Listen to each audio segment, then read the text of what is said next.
Está iniciada então a gravação.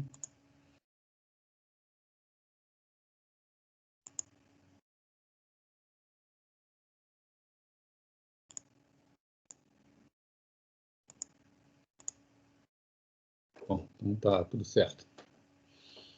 Bom, então semana passada a gente viu até a parte do Synaptic, né? Nós estávamos vendo como configurar o sistema, ou melhor, como fazer a instalação de pacotes, né, de novos pacotes, atualização do sistema, e terminamos por ver a parte do Synaptic, que é a interface gráfica, né? Então, deixado aberto, vamos lá.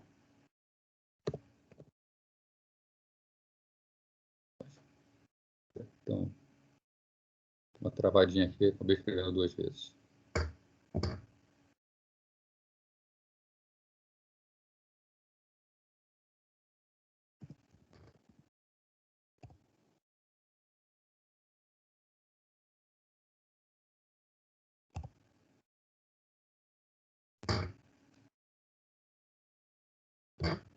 Então, está aqui o Synaptic, interface gráfica para que a gente possa fazer a instalação e atualização de pacotes, né, o pacote do tipo Debian, são terminados por .deb, tá? E a gente viu praticamente tudo de como fazer a instalação e atualização, tá? Ficou faltando apenas uma pequena parte, né? Vamos ver agora aqui. Bom, então, nós temos que, quem já instalou Windows e está usando, espero que todos, né?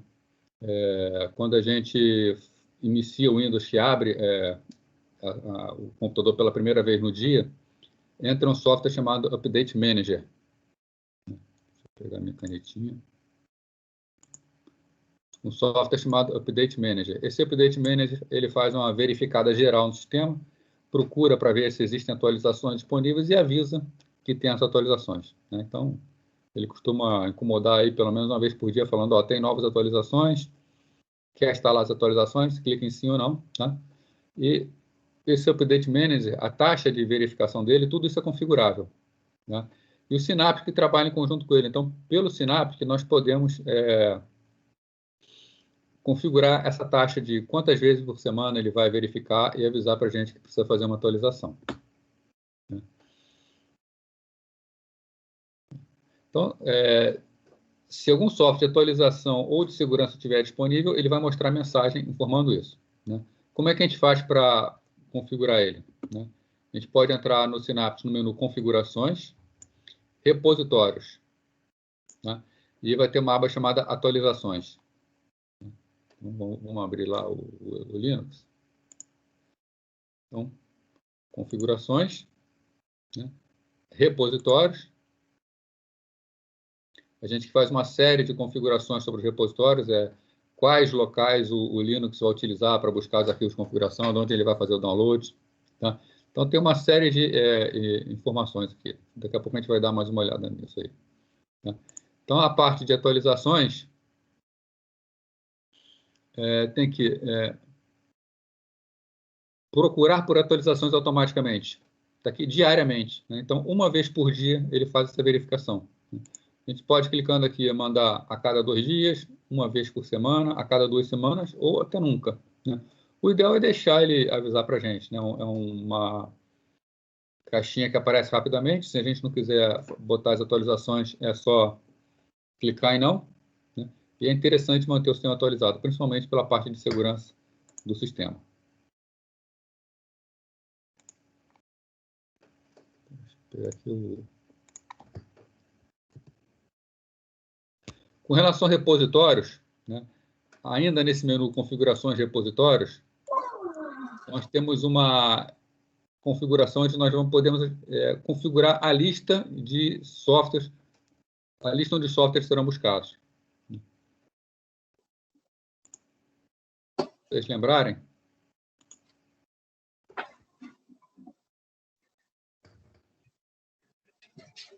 Dentro do diretório etc, tem um diretório chamado apt, e aqui dentro tem um arquivo chamado sources.list.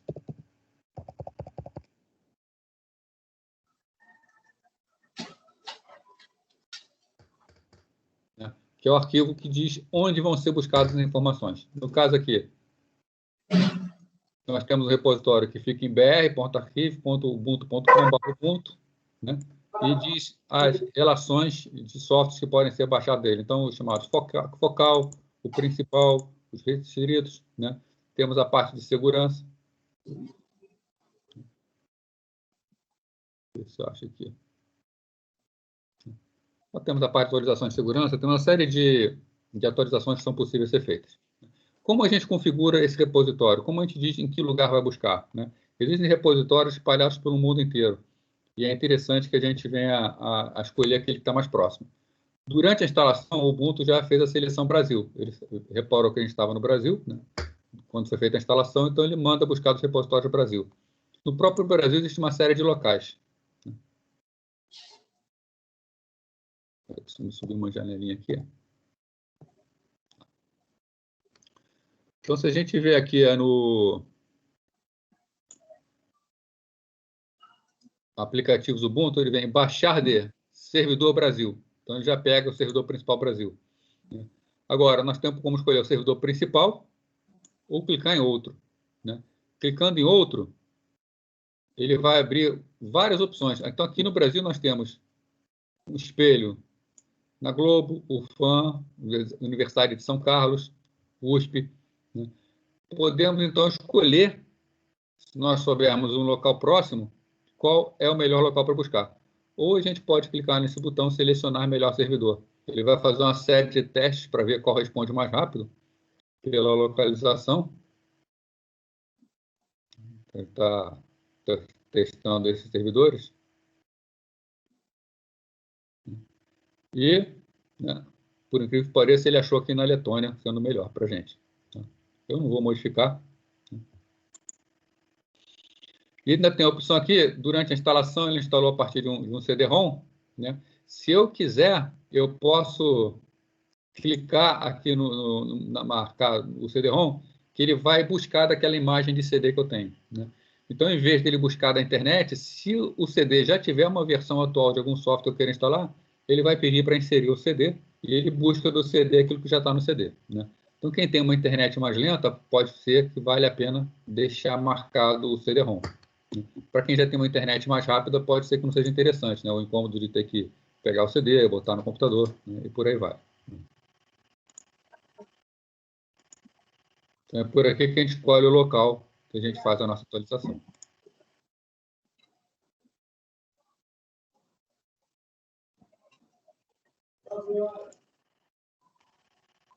Então, está aqui na aba aplicativo Ubuntu, a gente consegue escolher esse local. Então, tinha sido isso que tinha faltado ver semana passada, né? Vamos conversar aqui hoje sobre a inicialização do sistema.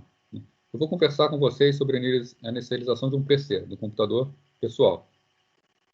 Mas o foco no Linux, como essa está a inicialização do Linux. A parte inicial, tá? O MBR, o UEFI, tá? Isso aí é tudo igual, é a parte do hardware. Mas quando entrar na parte específica da inicialização do sistema operacional, eu vou comentar como é o funcionamento do Linux, que é o que a gente está vendo aqui, né? Então, o que é a inicialização do sistema operacional? O que acontece no computador quando a gente liga o computador, a gente chama de partida frio, né? Ou quando a gente clica no botão reset, né? Os computadores que ainda tem o botão de reset, e quando a gente reseta o computador para que ele faça a inicialização. Bom, então, sistema operacional, né? Para o sistema operacional poder executar, ele tem que estar na memória RAM. Ele tem que estar carregado na memória RAM. Partes dele podem até estar em disco, fazendo o swap, né? Mas ele tem que estar disponível para responder imediatamente, né? O sistema operacional não pode ficar indo toda hora em disco buscar aquelas ações que ele tem que realizar, né? O processo que está executando na máquina, ele vai fazer muito uso da chamada do sistema. Então, tem que estar carregado em memória RAM. Mas sabemos que sistemas operacionais modernos, eles ficam armazenados em discos rígidos, né? Ou outros dispositivos de armazenamento, né? A gente pode executar através de um pendrive, né? Hoje em dia, disco rígido está sendo muito substituído por SSD, né? Por causa da sua velocidade, né? Memória de estado sólido. Então, é bem mais rápido, mas a geometria lógica de um SSD é muito parecida com o disco rígido, né? Mas podemos rodar até mesmo diretamente a partir de um CD-ROM, de um DVD, né? Só que é bem mais lento do que rodar a partir de um disco rígido ou de um SSD, né? Quem vai fazer a carga, né, trazer do disco rígido ou do dispositivo qualquer para que o sistema operacional seja instalado na memória RAM para ser executado, é um programa chamado bootloader, né, ou bootstrap. Tá? Ele é que é o responsável por carregar o sistema operacional. Então, na verdade, tradicionalmente, ele é construído para que ele seja capaz de carregar um outro programa. Né? Um PC, originalmente, ele foi criado com o esquema MBR. Tá? Alguns ainda funcionam assim, outros já têm uma evolução. Né? A MBR, que é o Master Boot Record, que é o que é chamado pela BIOS, a gente vai ver isso tudo aí, ele fica em um setor do disco. Um setor do disco tem apenas 512 bytes. Nesse setor, que é o Master Boot Record, tem que estar a tabela de partições do disco, dizendo toda a geometria do disco e como ele está particionado para que ele possa ser utilizado, e ainda conter o programa de boot, bootloader ou bootstrap. Então, é um espaço muito pequeno. Esse programinha pode fazer muito pouco. Né? Eu não estou nem falando em 512 KB, estou falando em 512 bytes. Ainda temos que tirar aqui a tabela de partições. Então, é muito pequeno e, normalmente, ele é feito o quê? Ele é utilizado apenas para carregar um outro programa. É algo muito pequenininho que ele está ali só para ele puxar outro. Né? Fazer a carga de outro programa e esse outro programa fazer a instalação do sistema operacional na memória RAM. Né? Que a gente chama de primeiro estágio e segundo estágio da carga do sistema operacional. Né? Então, frequentemente, carregadores de múltiplos estágios são usados em sequência. Normalmente, 2 estágios. Né? O bootloader do primeiro estágio, que faz a carga do segundo estágio, e vai efetivamente carregar o sistema operacional. Computadores modernos. O que seria computador moderno? Né? Já há muito tempo. Né? Muitos de vocês nem eram nascidos quando os computadores modernos já eram modernos. Né?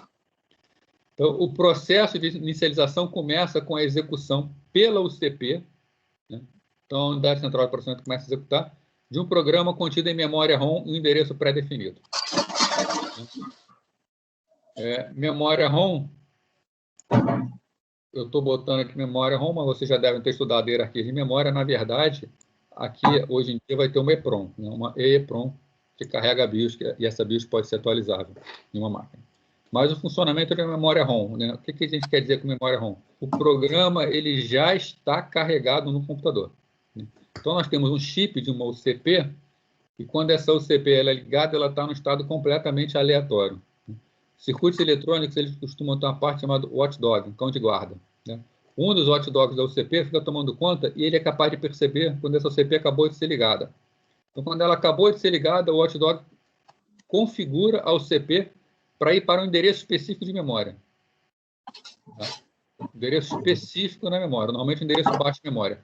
O que o computador, o projetista do PC tem que fazer? Então, nós temos lá, por exemplo, o i7. O i7, quando ele for iniciar a execução, ele vai iniciar sempre buscando o mesmo endereço de memória. Sempre o mesmo. Então, o que o projetista faz? O projetista pega e coloca nessa posição de memória um programa para fazer a inicialização da máquina. Ainda não é o bootloader nem o bootstrap, tá? É o programa que está gravado na memória ROM do computador. Primeira coisa que esse programa faz, faz um teste no sistema, para ver o que é que existe no sistema, se existem placas, se existem discos rígidos. Ele vai, nos dispositivos que existem, procurar saber aqueles que possam conter um sistema operacional, que são dispositivos que estão marcados como inicializáveis. Tá? Então, ele faz um levantamento geral do sistema. Feito esse levantamento geral do sistema, ele consulta a configuração da BIOS, que tem lá normalmente uma ordem, né? Primeiro tenta do pendrive, depois tenta do DVD, depois tenta do HD. Então, se tiver essa ordem, ele vai tentar no pendrive, se não conseguir, ele vai tentar no DVD, se não conseguir, ele faz o boot pelo HD. Né? Então, definido o dispositivo, o sistema operacional é carregado a partir desse dispositivo. Né? O Gabriel está falando que SSD é absurdamente mais rápido, né? Para quem nunca usou um SSD, concordo plenamente, Gabriel. Só falo o seguinte para vocês: se vocês têm um computador que está um pouco lento, né, mais vale trocar o HD por um SSD do que trocar o computador, dependendo do que for. Né?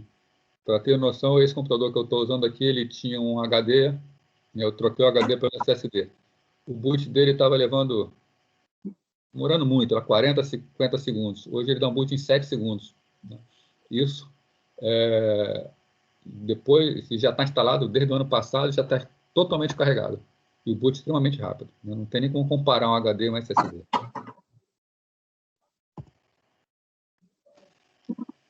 Então, sobre o estágio de inicialização. Né? É carregador de inicialização de primeiro estágio, aquele que é pequenininho. Né? Carregadores de boot podem enfrentar restrições peculiares, né? Especialmente em termos de tamanho, né? Conforme eu conversei com vocês. Né?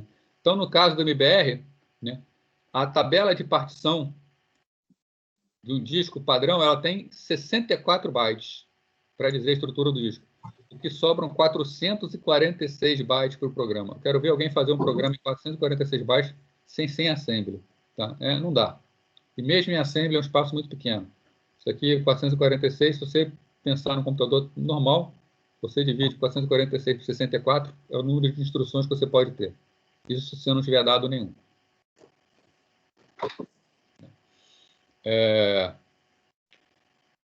Vamos guardar essa informação aqui, ó, com 4 entradas de partição. Né? Isso vai dar uma limitação lá na frente para a gente. Né? Então, a tabela de partição padrão de um computador, de um PC, tá? Estou falando aqui de PC, tem 4 entradas de partição. Ou seja, o que está falando isso aqui? Se você pegar um HD, você pode criar no máximo 4 partições dentro dele. Tá? O PC não reconhecerá mais do que 4 partições. A MASFAB claro que a gente dá um jeito de aumentar essa quantidade, mas vai ser na base da lógica, na base da programação. Para o hardware, vão continuar existindo apenas 4 partições. Para o hardware, só podem existir 4 partições. Já o carregador de inicialização de segundo estágio. O primeiro estágio, então, é basicamente para chamar um programa maior. Né? O PC ele não tem muita flexibilidade para saber onde colocar onde buscar essas informações, então ele busca num programinha, e esse programinha, como é um software, ele consegue encontrar virtualmente em qualquer lugar. Então, basta o segundo estágio faz a carga do sistema operacional. O Gabriel só está perguntando, o BR não era BIOS? A BIOS é BIOS barra MBR, né? BIOS é o sistema básico de entrada e saída, né? E a BIOS procura a informação na MBR. A MBR está no disco. Né? Então, enquanto a BIOS está na placa-mãe, o MBR faz parte do disco. Né? Você está botando, achei que fosse apenas 2 partições. Né? É porque, como são apenas 4 partições e tem sistemas que precisam de mais partições, normalmente os sistemas criam 2 partições e dentro de uma delas eles criam a partição lógica que dá para fazer quantas quiser. Tá? Mas, na verdade, dá para criar até 4. Está claro aí, Gabriel? Era isso que você queria saber? Normalmente o Windows faz isso. Né? O Windows ele cria essas 2 partições. De cara, ele já cria uma partição lógica que pega quase o disco inteiro e deixa uma outra partiçãozinha ali. A gente no Linux a gente consegue particionar isso na mão. A gente vai ter que criar as partições aqui. Durante a instalação mostrei a criação de partições, mas hoje a gente vai ver com mais detalhe. Né? Hoje eu não sei não, né? Mas com certeza se não ver hoje, a gente vai ver na semana que vem como particionar isso aí. Né? Então, os programas de segundo estágio são o carregador de inicialização de segundo estágio é capaz de carregar o sistema para a memória RAM. Né? Um detalhe, não precisa de drivers. Né? Por que não precisa de drivers? Vocês conhecem essas palavras aqui? VESA, SVGA? Principalmente VESA.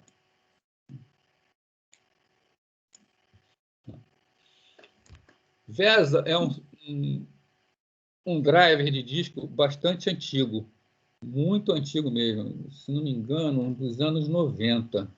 Tá? Dos anos 90. Precisa nem dizer, então, né? É um sistema arcaico, um sistema lento, mas é um sistema padrão. Né? Toda placa de vídeo, hoje em dia, creio eu, tá? Não sou nenhum especialista em placa de vídeo, mas creio eu, todas as placas de vídeo funcionam com padrão VESA. Né?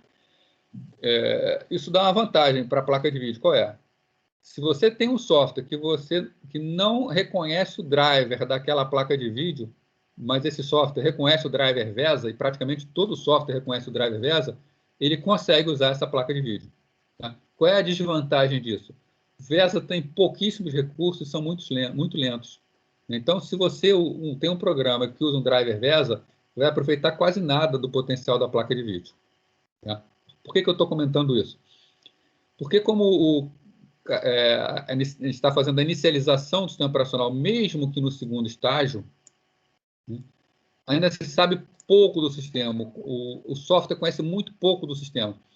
Então, se você tem placas de vídeo sofisticadas, placas de rede sofisticadas, se você tem um HD com método de acesso super especial, utilizando tudo quanto é tipo de buffers, né, mas você não tem os drivers para eles, você não consegue utilizar o seu hardware na potencialidade. Mas o que ele faz? Ele utiliza os drivers, tá? Eles são chamados métodos genéricos, né, que são drivers genéricos, que é o caso, por exemplo, do VESA para o vídeo. Então, o sistema operacional, durante a carga, ele precisa mandar algumas informações para o vídeo, às vezes até iniciar uma interface gráfica, tá? O VESA é interface gráfica também, né? Então, você usando o padrão VESA, você consegue fazer com qualquer placa de vidro, qualquer placa de vídeo, entenda aquelas instruções que você está mandando para ela, né? Então, durante a carga do sistema operacional, quando o sistema operacional está sendo carregado, nós ainda não temos drivers e não são necessários, né? Mas o que acontece, então? A funcionalidade do hardware fica muito restrita e com baixo desempenho. Então, a carga inicial do sistema operacional ela é mais lenta, né? A interface do sistema com o vídeo é mais lento. A interface do sistema com os HDs é tudo através de chamadas genéricas, né? Então é mais lento, né? Mas estamos apenas fazendo a carga inicial do sistema operacional, que também é algo pequeno e rápido de ser feito, tá? É pouca coisa que tem que ser feita. Então, dá para usar driver genérico sem nenhuma dificuldade, né? Ainda sobre o segundo estágio, muitos carregadores de inicialização podem ser configurados para dar ao usuário opções de inicialização. Ou seja, durante a inicialização, ele dá alguma opção para você escolher o que você quer fazer, né? Por exemplo, ele pode dar a opção para você carregar diferentes sistemas operacionais. Quando você coloca um dual boot, tanto faz se está usando o carregador do Windows ou do Linux, ambos oferecem para você a opção para você escolher qual dos sistemas operacionais você quer carregar. Ou, por exemplo, diferentes versões do mesmo sistema operacional. Principalmente versões servidores, você consegue instalar no mesmo computador e durante o boot você escolhe qual versão do sistema operacional você vai querer utilizar. Diferentes opções de carregamento do sistema operacional. Isso acho que todo mundo já deve ter visto, né? Quando dá um problema, às vezes, o Windows abre opções para você entrar em modo de recuperação, sem placa de rede, uma série de opções, né? Podem rodar ainda programas autônomos que podem funcionar sem sistema operacional. Tá? As distribuições Linux mais antigas traziam muito disso. Por exemplo, distribuição para você fazer teste de memória. Você não precisa carregar um sistema operacional para fazer o teste de memória. O programa ele executava diretamente no hardware, sem necessidade nenhuma, né? Então, é um programinha mais completo que pode dar uma série de opções. Colocar uma imagem no fundo, né? Uma série de coisas.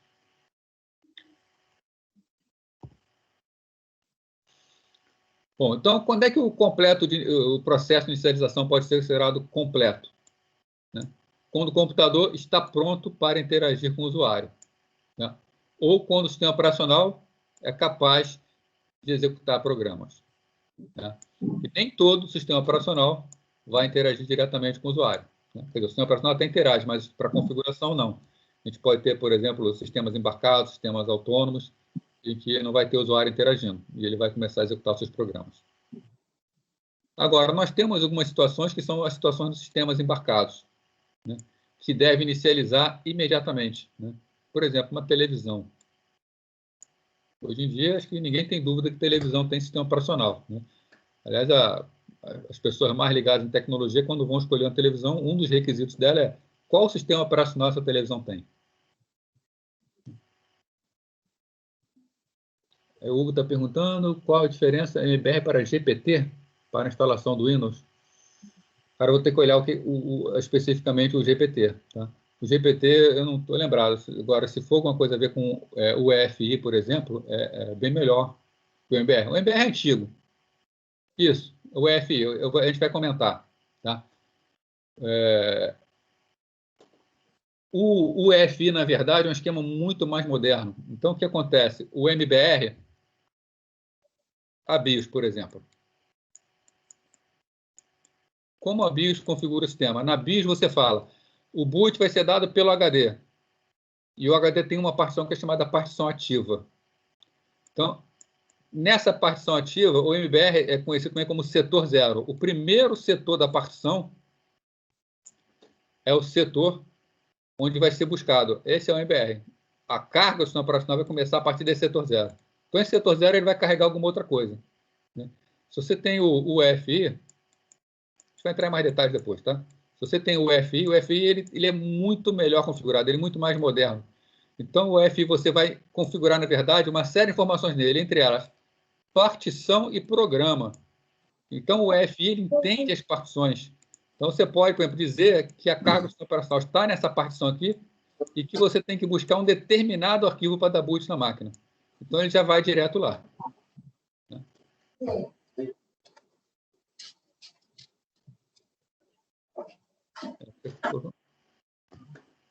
Se eu coloco um MBR no meu PC, a BIOS não reconhece, então tem que converter sempre para...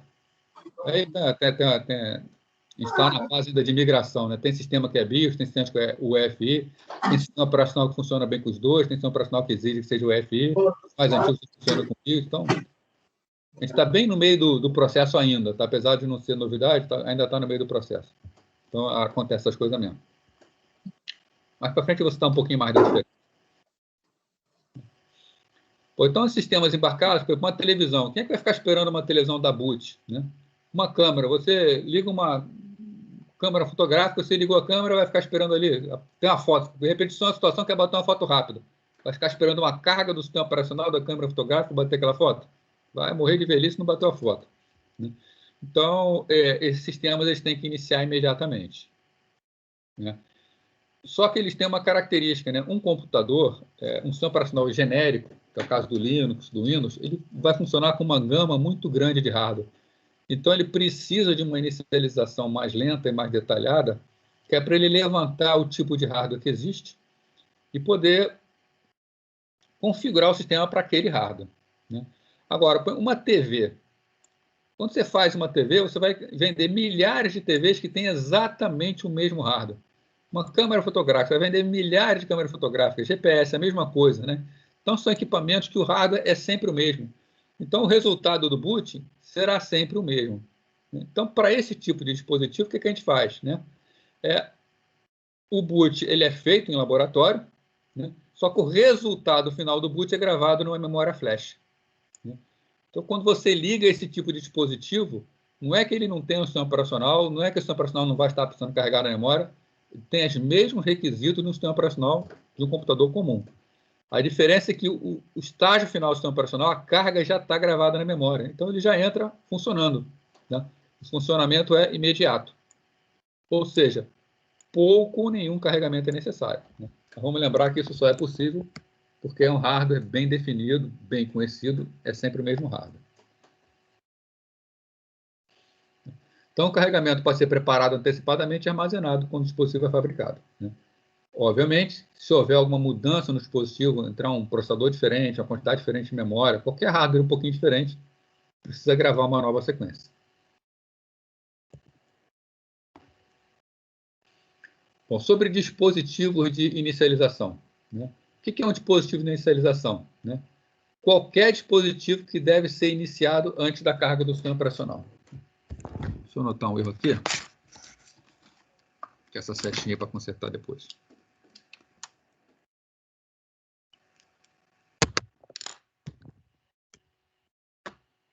Parei no monitor aqui, acabei desligando o monitor, deu um exagero aqui, só um minutinho. Vou ter que dar uma acertada. Aqui eu vou acertando aos poucos. Vou pegar meu Teams.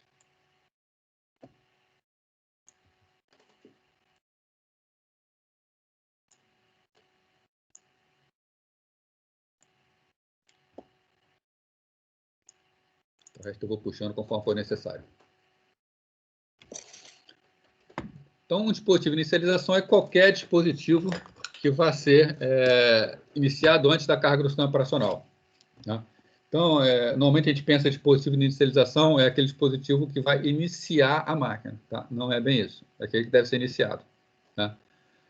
Um caso especial de dispositivo de inicialização são os que podem carregar o sistema operacional, né?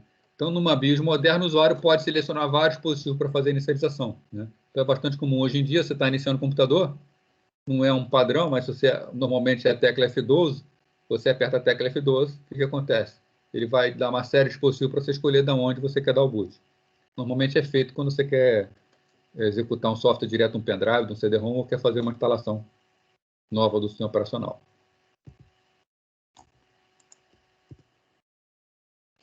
Então, a sequência de inicialização do sistema, né? Então, vou falar rapidamente aqui, depois a gente vai ver em detalhes. Então, primeiro, a UCP inicia a execução das instruções localizadas na BIOS. Então, a gente já conversou sobre isso. A UCP, quando ela é inicializada, ela vai direto no dispositivo. Tem Windows que roda direto do pendrive, Gabriel, mas são...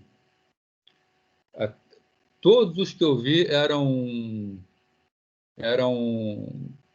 adaptação pirata, tá? Para rodar direto do pendrive. Tá? Agora, você tem alguns tipos de Windows que rodam quase como assim, né? Por exemplo, o Windows CE, que é um Windows muito utilizado em navegador GPS. Ele roda a partir de uma memória flash. Está rodando lá na memória flash, não tem muita diferença. Tá?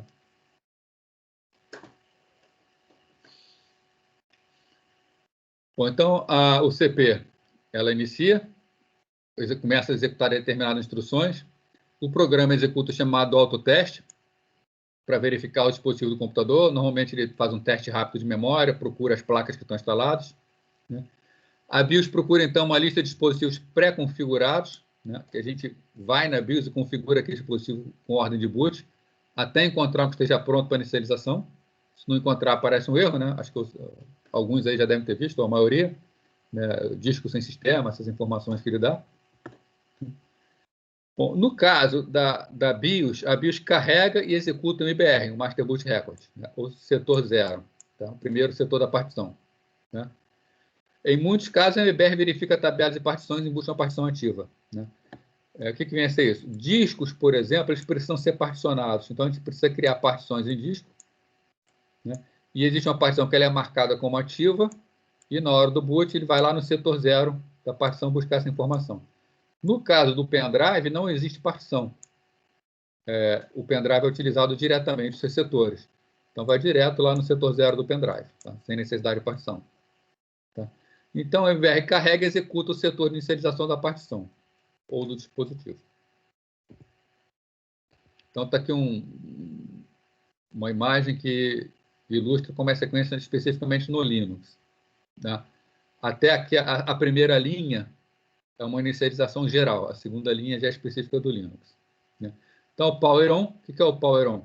É quando a UCP é inicializada, ela busca um determinado endereço, que por acaso vai estar lá na BIOS, a BIOS começa a executar, né? Então, é executado o programa que está lá junto da BIOS, depois a BIOS é consultada, ela tem uma série de operações de entrada e saída que realiza. Aqui dentro é buscado qual é o setor o dispositivo de boot, vai no dispositivo de boot no setor 0, busca o MBR. Né? O MBR é o chamado bootloader, então vem o carregador de boot, que é o carregador de primeiro estágio, e ele vai chamar o segundo estágio para fazer a carga do sistema operacional. Né? Aqui ele pode carregar o Linux ou Windows, ou qualquer outro sistema operacional. Né? Aí, no caso específico do Windows, ou melhor dizendo, do Linux, o kernel do Linux é carregado na memória. Né? Normalmente, o kernel ele está compactado. Né? Compactado é isso aqui. Deixa eu fechar aqui isso aqui. No caso do Linux, vou virar superusuário para poder fazer isso. No caso do Linux, tem superusuário, não precisa ser não, mas tudo bem. Diretório /boot. Dentro do diretório /boot, nós temos esse arquivo aqui, vmlinux, que é um link, tá, simbólico para esse arquivo aqui. Esse aqui é o arquivo, é o núcleo do sistema operacional. Esse aqui é o kernel do Linux. Tá? 9,4 megabytes. Tá? Esse Z no final do vmlinux, tá, ele está com Z para dizer que ele está compactado. Tá? Então, o vmlinux é a máquina virtual Linux compactada. Então, isso aqui é que é o kernel. Né?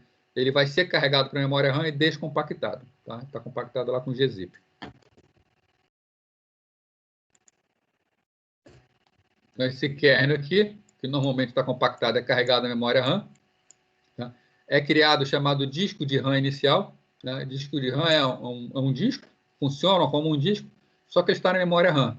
Esse kernel, então, ele se descompacta dentro desse disco de RAM. Os programas são começados a ser carregados, são verificados os dispositivos que existem. Então, nesse momento, você percebe o seguinte: o primeiro disco que existe no sistema é um disco de RAM. Esse disco é um disco genérico que funciona normalmente. Uma memória RAM ela tem um método de acesso padrão. Tá? Quando o núcleo se descompactar nesse disco de RAM, ele tem carregado dentro dele os drivers que o sistema precisa. Então, a partir desse momento, ele vai fazer o reconhecimento do hardware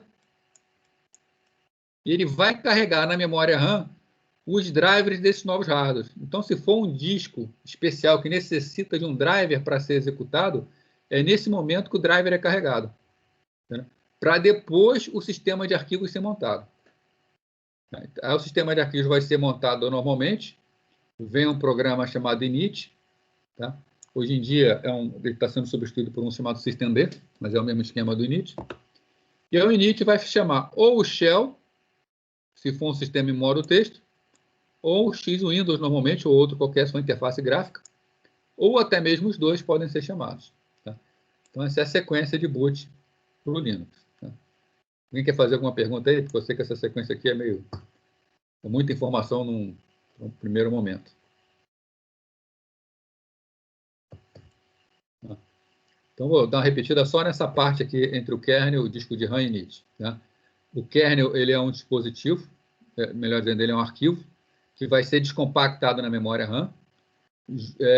Ele vai fazer a carga do sistema de arquivos, vão ser carregados os drivers e, a partir daí, todos os dispositivos vão ser inicializados. Né? Então, é nesse momento aqui que começa a brincadeira efetiva da carga do sistema operacional. Tá? Quando o sistema operacional está carregado, o init é o responsável por paralelizar o sistema. Até aqui está no modo monousuário. Existe apenas um programa em execução, não existe o conceito de processo ainda. Esse init ou systemd é o cara responsável por fazer as paralelizações. É ele quem vai criar o conceito de processo no sistema operacional. Quando ele executa, a gente entra no modo multiusuário. E aí, quando carrega o shell e o X-Windows, começa a brincadeira.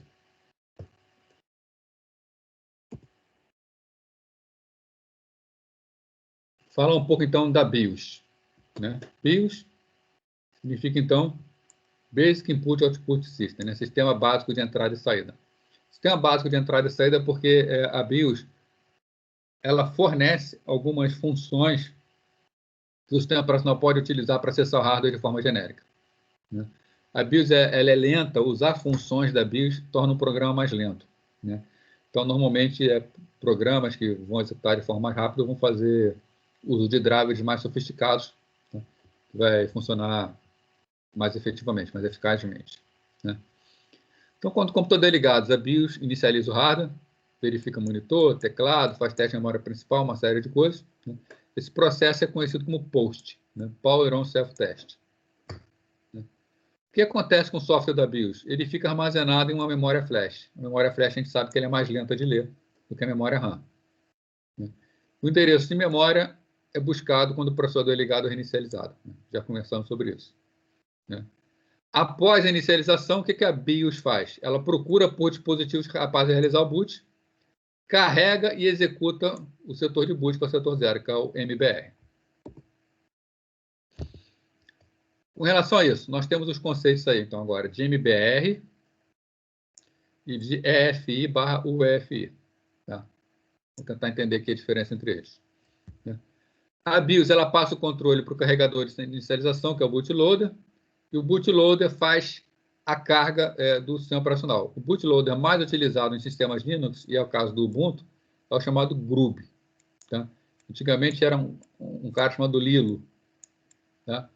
Linux Loader, carregador Linux. Hoje em dia é o Grand Unified Bootloader. Tá? Ele não é específico de Linux, embora seja o Linux que eu utilizo. Para o processo de boot do sistema operacional, em termos conceituais, faz pouca diferença se é MBR ou EFI. Tá? mas para efeito prático faz muita diferença ser um ou outro. Então, assim, em termos conceituais, é carregado a BIOS faz a chamada do MBR, a MBR faz a carga. Se a gente está usando sistemas mais modernos, em vez de ser chamado o MBR, vai ser chamado o esquema de partições EFI/UEFI. Tá? A forma de chamar é muito diferente. Tá? E esses sistemas eles permitem atualizações feitas pelo próprio sistema operacional de forma a otimizar o sistema. Tá? O que é o EFI? Né? EFI, Extended Firmware Interface, tá? Ele foi desenvolvido inicialmente pela Intel. Estava desagradando bastante a Intel a forma como era o boot do sistema operacional, o boot do PC para o sistema operacional. Né? Então a Intel começou a trabalhar numa nova forma para substituir o esquema de BIOS MBR. Tá?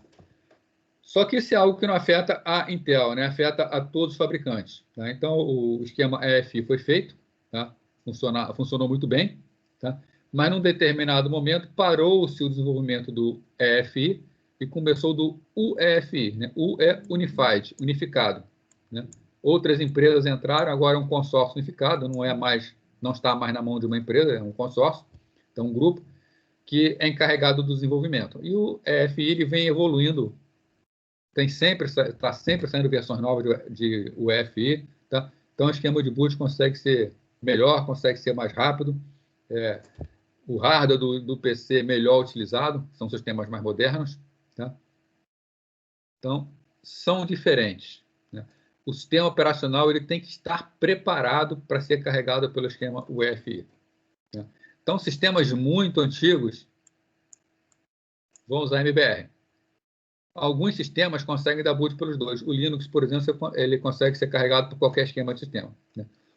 O Windows 10, se não me falha a memória, não aceita mais MBR. Tem que ser esse aqui. Né? Então, se você vai ter, por exemplo, um dual boot com Linux, você vai conseguir, porque o Linux funciona nos dois. Tá? A maioria dos sistemas, hoje em dia, dos computadores, hoje em dia, permite você escolher se você vai instalar por MBR ou por EFI. Né? Então, o bootloader, quando é esquema de MBR, é carregado a partir do setor 0. Né? Então, fica amarrado que tem que estar totalmente carregado no setor 0. Né? Já o EFI não, ele consegue ler um arquivo a partir de uma partição.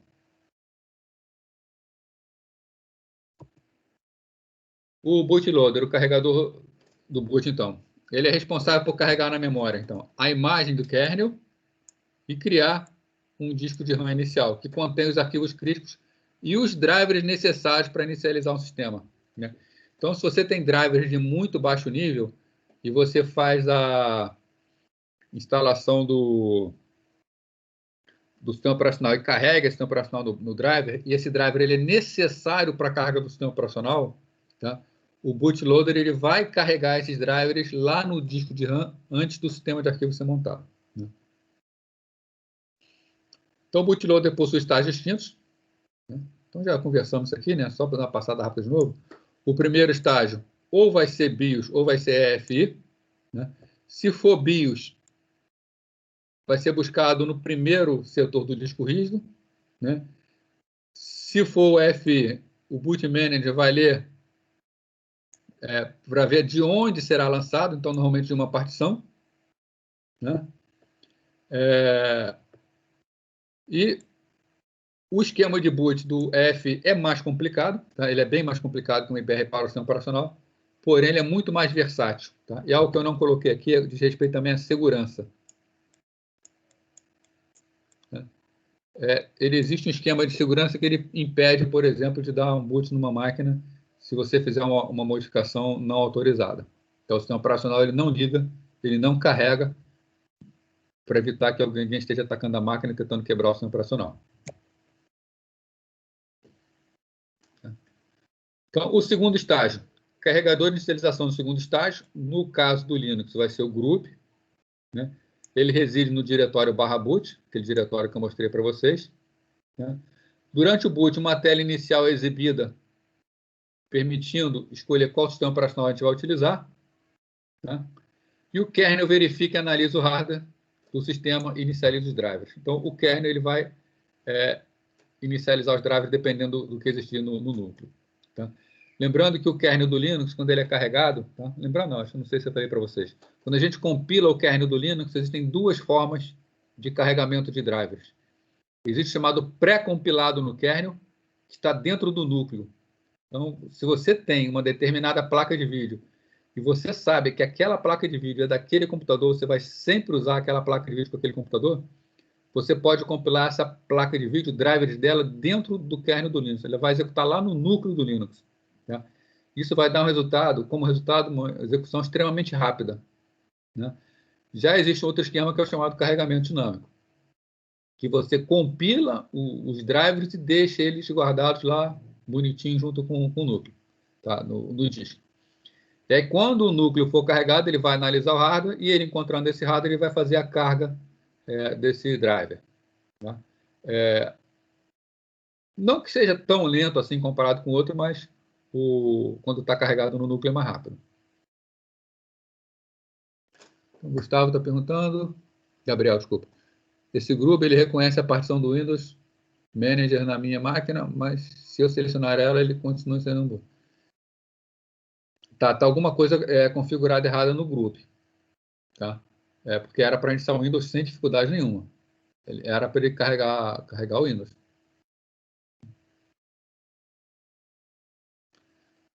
Eu não sei dizer para você de cabeça, mas tem como consertar isso aí. Tá? Você tem como ir lá no Linux e ajeitar.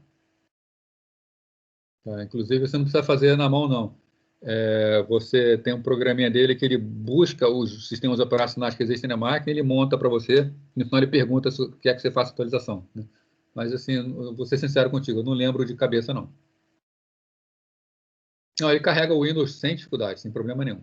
Tá? É normal. Tanto o Linux, o Grub carrega o Windows sem problema nenhum, quanto se você também pode procurar na internet se quiser e quiser utilizar o carregador do Windows, você pode mandar o Windows reparar, ele vai botar o carregador dele, ele só vai carregar o Windows, mas depois você pode mandar ele carregar o Linux também. Então, tanto o Windows carrega o Linux, quanto o Linux carrega o Windows, sem dificuldade. Os dois funcionam bem.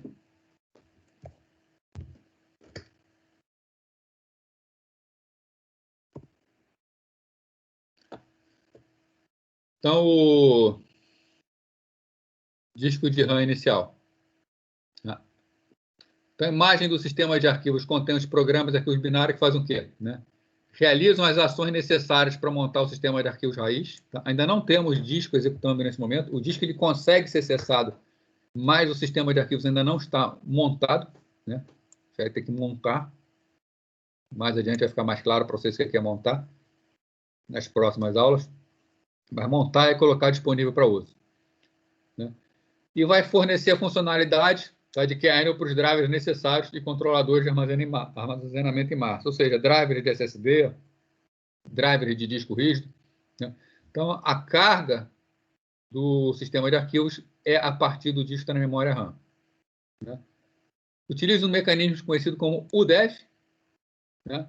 Na verdade, esse U aqui é porque no ASCII não fica muito bom, mas essa letra U, na verdade, ela está substituindo a letra UMI. Tá? Então, a gente chama de microdev. Tá? Seria um MI aqui. Esse microdev é um esquema que ele é responsável por descobrir quais dispositivos estão presentes. Se vocês pedirem para ver o boot do Linux, vocês vão ver que durante o boot ele faz uma série de verificações na máquina. Né? Que ele guarda até no DMESG. Deixa eu puxar aqui.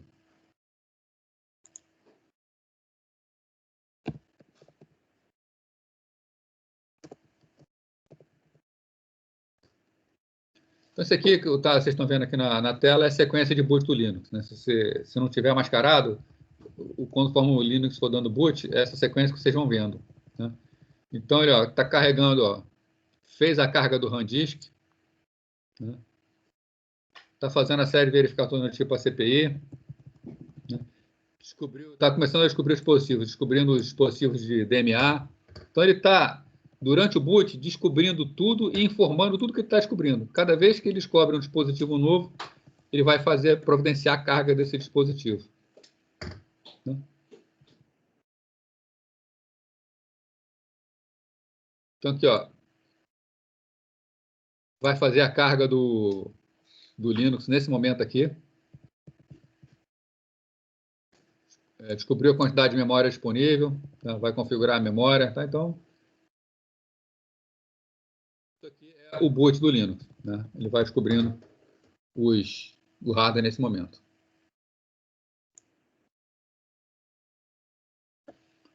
Então, feito tudo isso, né? Quem está fazendo essa parte lá para descobrir os dispositivos, o sistema de arquivos raiz é encontrado, verificado e montado. A partir daí, nós já temos um disco para utilizar. Quando isso é feito, o disco de RAM é desfeito, né? Acaba aquele disco da memória RAM. Aí entra aquele programa que eu falei para vocês, o init, né? Esse cara aqui.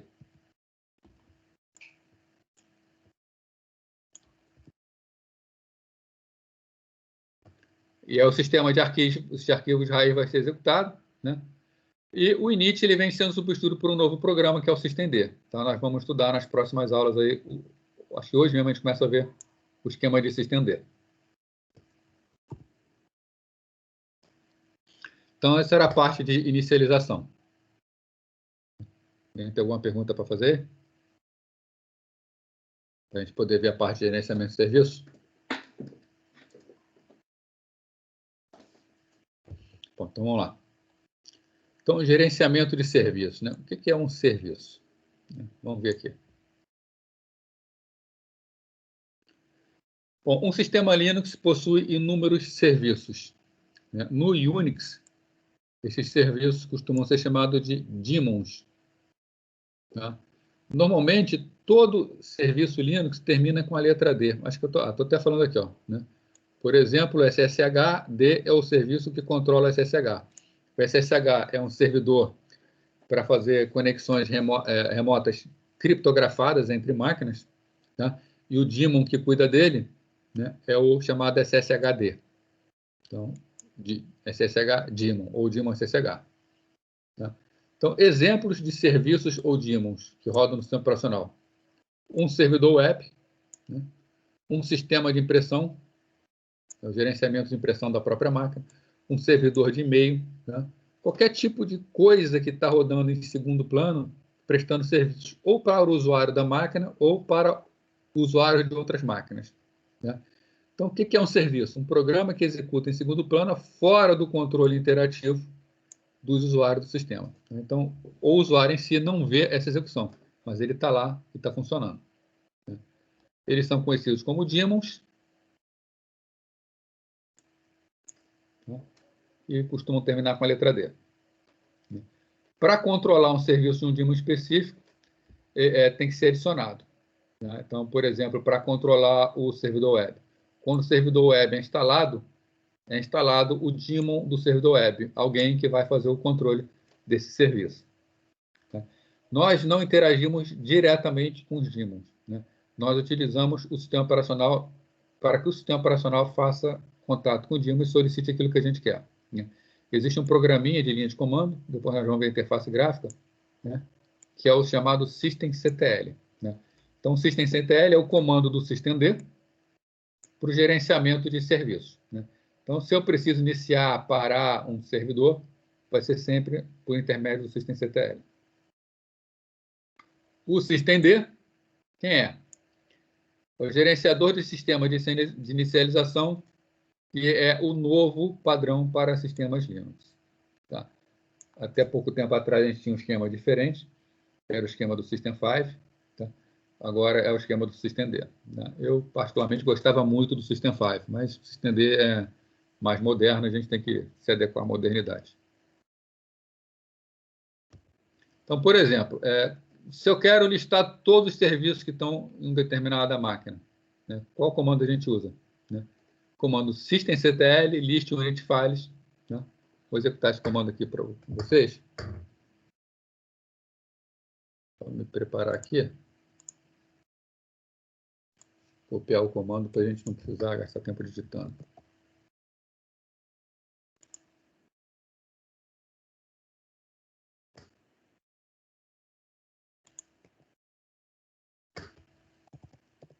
Aí que eu vou trabalhar como usuário comum. Sudo, né, já que eu vou ser o superusuário. E aquele comando, systemctl, list unit files, menos Então, eu estou pedindo para listar os arquivos de unit, já vai ver o que são as units. Que tipo de unit? Serviço. Tá? Porque em units pode ser mais coisas. O system dele controla mais do que apenas serviço. Eu estou pedindo para listar todas as units.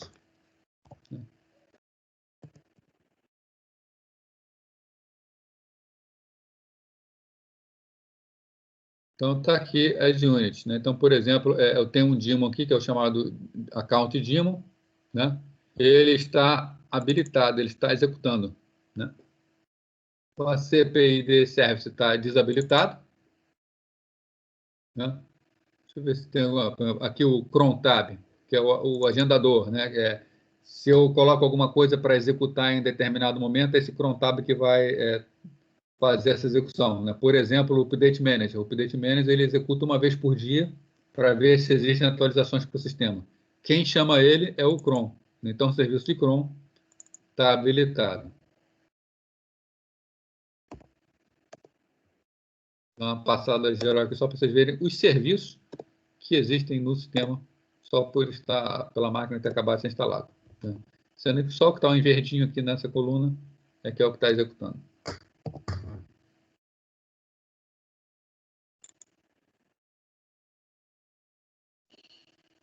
Então, aqueles que estão marcados como Enable, está em verdinho, né? São os serviços que estão em execução. Então, se eu quiser saber se determinado serviço está em execução, eu posso ver lá. Né?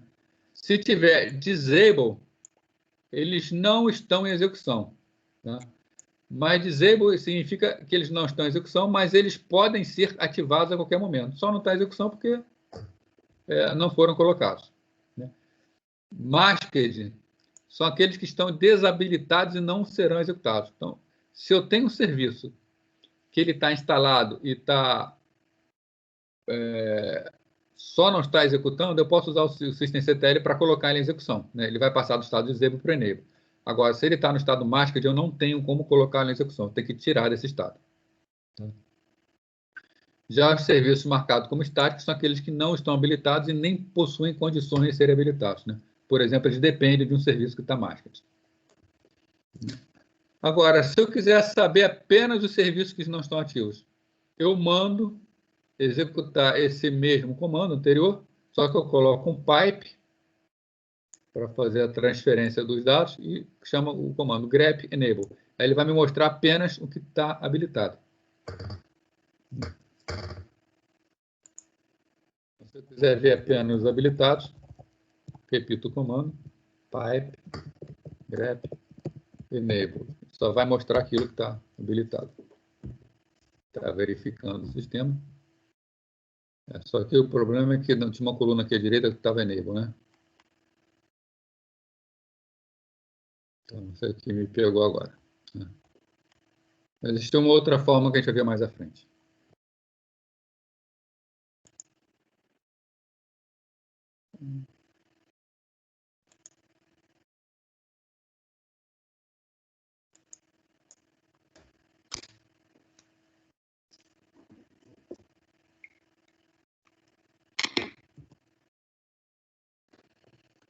Então, se estender o gerenciador de serviços para Linux, já vimos isso.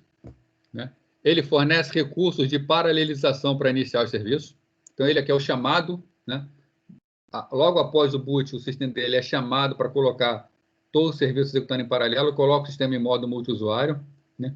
E o principal comando do systemd é o systemctl. Né? Então, ele é usado para controlar uma instância do systemd em uma máquina. Ele pode ser utilizado, inclusive, para controlar uma máquina remota. Tá? A gente tem como usar o systemctl para fazer conexões remotas e poder iniciar e parar serviços remotamente. Tá? Para isso, ele usa o serviço SSH. Né?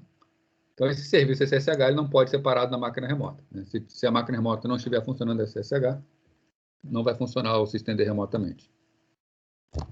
Vamos ver aqui alguns exemplos de funcionamento. Né?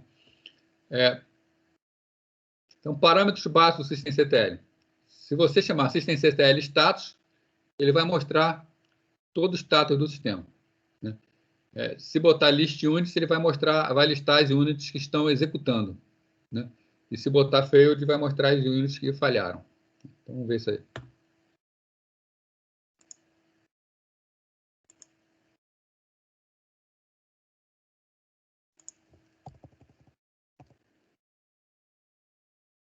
System CTL, status. Ele está mostrando tudo o que foi iniciado no sistema, né? Então, a máquina se chama Ubuntu 20, ela está executando, e aqui são todos os processos que foram disparados, tá? É cada processo quem chamou quem, né? Então, a gente tem uma lista de processos, um chamando o outro. Então, ele mostra o status de execução dos serviços do sistema. Então, qual serviço depende de qual. Se eu passar, em vez de status, passar o list units, tá? Ele mostra todas as units do sistema, né, que estão em execução. Então, tudo isso aqui que ele está controlando está em execução, né? Aqui nós temos os tipos de unit, né? Vamos ver aqui em cima. Nós temos o tipo de unit chamado auto-mount, tá? São aquelas que são montadas automaticamente no sistema. No caso aqui, TTY são os vários terminais de conexão do sistema. Dispositivos, né? Então, aqui são alguns dispositivos que está sendo controlado. E nós temos aqui os services, né? Isso aqui são os serviços que estão executando na máquina, né? Então, alguns exemplos de serviços. Alça, diz respeito a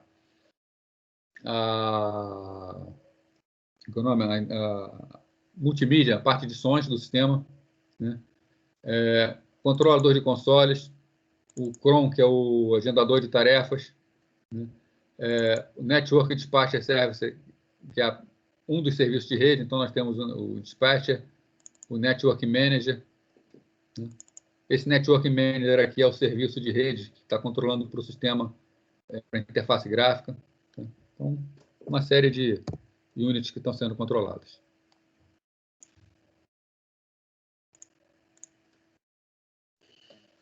Então tá, eu estou falando para vocês de units, né? O que uma unit pode ser? Uma unit pode ser um serviço, que é o que a gente está interessado no momento, né? Sempre que eu quero controlar um serviço, eu coloco o nome da unit .service, né? Uma unit pode ser um ponto de montagem, que é a montagem de um sistema de arquivos diferente dentro do nosso sistema de arquivos. É uma unit com extensão .mount. A unit pode ser um dispositivo, por exemplo, uma placa de vídeo. Nesse caso, vai ser um ponto device. Pode ser um socket, que é uma conexão de rede. No caso, vai ser um socket. Tá?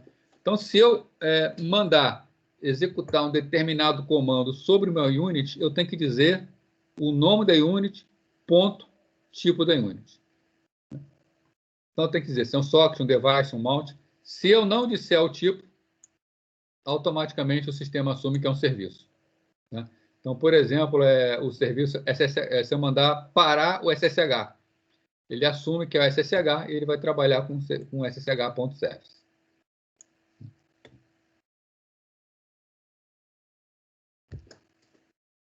Aqui tem alguns parâmetros, tá? Eu vou mostrar o funcionamento, depois eu vou comentar cada parâmetro em particular. Tá? Deixa eu ver se aqui eu tenho, se o SSH está instalado nessa máquina.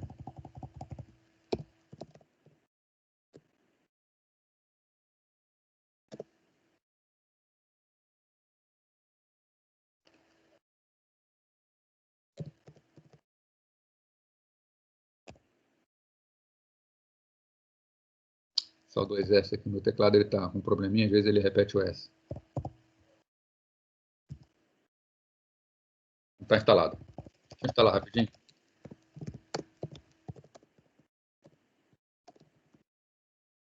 Eu já falei S demais. Sudo apt install SSH. Né? A rigor deveria executar primeiro o sudo apt update, né, para atualizar, mas não faz mal se instalar uma versão um pouquinho mais antiga. Ele baixou o servidor SSH e agora está instalando o servidor SSH na máquina. Essa máquina agora está pronta para receber a conexão remota.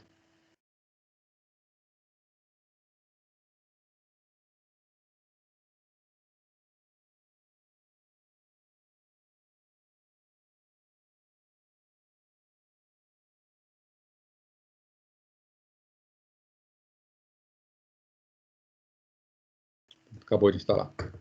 Então, vamos lá. Então, systemctl, status, ssh. Está repetindo S. Está um problema isso aqui. Então, systemctl, status, ssh. Né?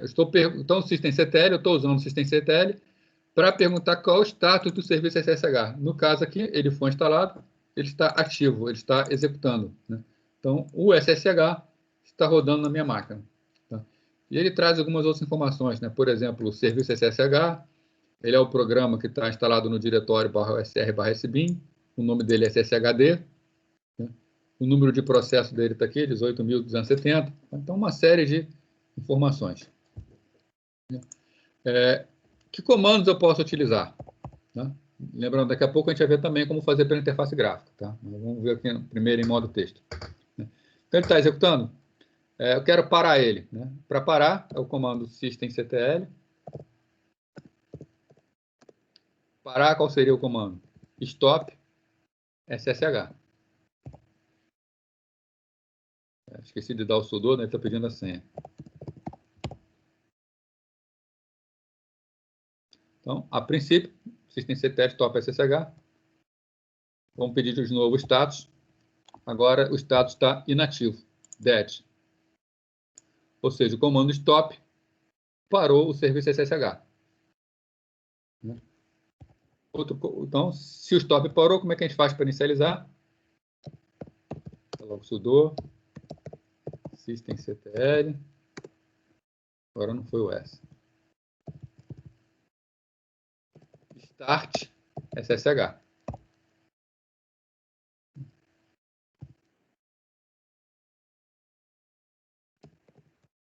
O status agora está executando. Né? Então, se eu quero parar um serviço, systemctl stop. Se eu quero iniciar o serviço, systemctl start. É assim que a gente para e inicia serviço no Linux. Lembrando, faz-se também pela interface gráfica. Né? Mas eu estou assumindo aqui que um administrador está utilizando o modo texto. Tá? Então, o modo texto, simplesmente assim a gente para e coloca o serviço no ar. Né? Um outro comando que existe, né, é o systemctl, né, restart. Ele faz o comando restart. O comando restart ele faz um stop, depois um start. Ele para e inicia o serviço. Então, fiz o restart.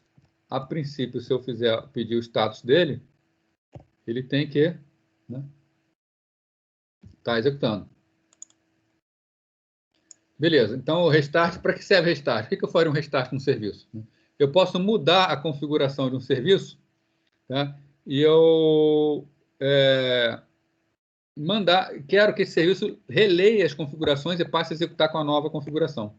Então, restart, já que ele para e inicia o serviço, ele faz a carga dos novos parâmetros desse serviço. Então, por exemplo, um servidor web, eu mudei a configuração dele, eu disse que agora ele tem que passar a buscar as páginas num outro diretório, tá? Numa outra pasta.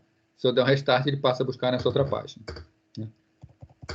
Existe ainda um outro que, em vez de restart, eu posso usar o reload. Como funciona o reload? O reload informa ao serviço que ele tem que recarregar as suas configurações. Né? Então, se eu der o reload, o serviço vai nos arquivos de configurações, vê o que mudou e passa a funcionar de uma nova maneira. Né? Se existe o reload, por que eu preciso usar o restart? Né? É interessante saber a diferença entre o reload e o restart. Primeiro, o reload ele não reinicia o serviço. Se ele não reinicia o serviço, vamos imaginar, por exemplo, um serviço de proxy. Alguém está fazendo um download para um servidor proxy. Esse servidor proxy está puxando o arquivo de download para esse usuário. Se você fizer um reload no servidor proxy, o proxy ele vai reler a sua nova configuração, só que ele não vai parar de executar. Tá? Como ele não para de executar, isso não interfere no download que o usuário estava fazendo. Então, é a melhor opção o reload. Só que existem parâmetros de serviço que não adianta a gente fazer o reload, porque o serviço não consegue mudar a sua forma de trabalhar. Né? Um exemplo do servidor proxy, por exemplo, se eu mudar diretiva de cache dele. Ele tem que parar e reiniciar para poder trabalhar com a nova diretiva de cache. Tá? Então, não tem jeito, eu tenho que fazer um restart no proxy. Nesse caso, vai ter que derrubar a conexão ou o download que aquele usuário estava fazendo. Né? Então, o reload, ele recarrega as configurações sem necessidade de reiniciar o serviço. Já o restart vai reiniciar o serviço. É bem diferente. Então, quais são os parâmetros que a gente pode usar no systemctl com relação a serviços? Então, a gente já viu, né? O start inicia a unit, o stop para a unit, o restart recarrega, o reload recarrega, restart reinicia, o reload recarrega, e o status mostra o status da unit. Né? Alguns outros parâmetros. Is enabled. Né? Ele verifica se a unit está habilitada para poder ser executada. Se ela estiver desabilitada, ela não pode ser carregada. Né? Eu posso desabilitar com o comando disable. Né? Se a coluna tiver, se a unit estiver desabilitada, eu posso habilitá-la com enable, ou posso habilitar com enable passando para ela o parâmetro menos null. Tá? Qual é a diferença? Né? Se eu der um disable, não adianta eu dar o start, que não tem como executar. Eu preciso dar primeiro o enable. Tá? Aliás, desculpa, estou confundindo com o mask. Tá?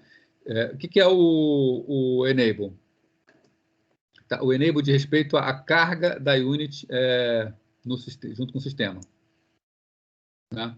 Se eu botar um enable, a unit ela vai ficar pronta para ser carregada, mas ela só será carregada no próximo boot. Né? Então, se eu dou um comando enable, eu habilito a unit, mas ela não entra em execução. Só se eu der um boot na máquina que ela vai entrar em execução. Se eu der o enable menos null, a unit é habilitada. No próximo boot ela vai entrar em execução, mas ela já começa a executar também nesse momento. Tá? O que impede de executar ou não é o mask e o mask. Se eu der um mask nela, ela não pode ser utilizada. Se eu der uma unmask nela, eu posso voltar a utilizá-la. Tá? E o help, ele vai mostrar uma ajuda, ele vai mostrar o manual de funcionamento do systemctl. Ok? Então, isso aqui é a forma padrão da gente controlar serviços no Linux.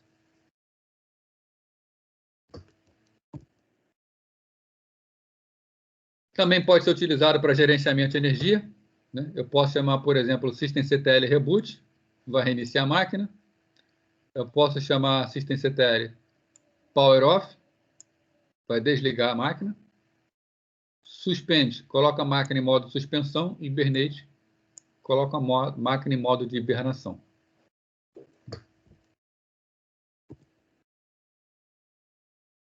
E o gerenciamento da pela interface gráfica, como é que a gente faz?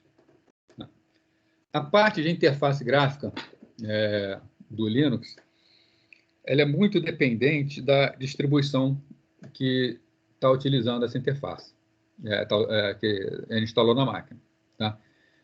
Então, eu procuro passar sempre para vocês aquilo que seria algo que funcionasse em qualquer distribuição. Né?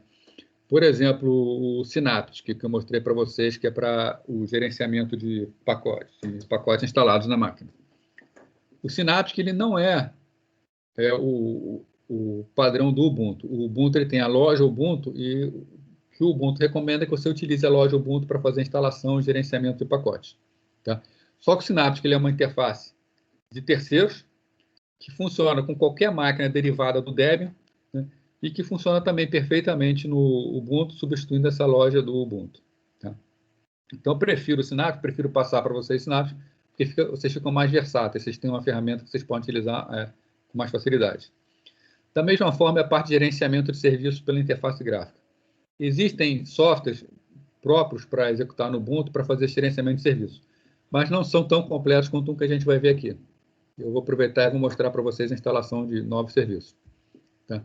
Então, existe um software, que é o chamado WebMin. Esse WebMin, ele permite administrar o Linux, né? Já dá uma ideia bem clara, né? Web, pela interface web. Tá? Então, a gente é um programinha feito para o web que permite administrar completamente uma máquina Linux por intermédio dele. Né? Por segurança, quando você instala o WebMin numa máquina, embora esteja para a web, ele só vai funcionar no ambiente local, né?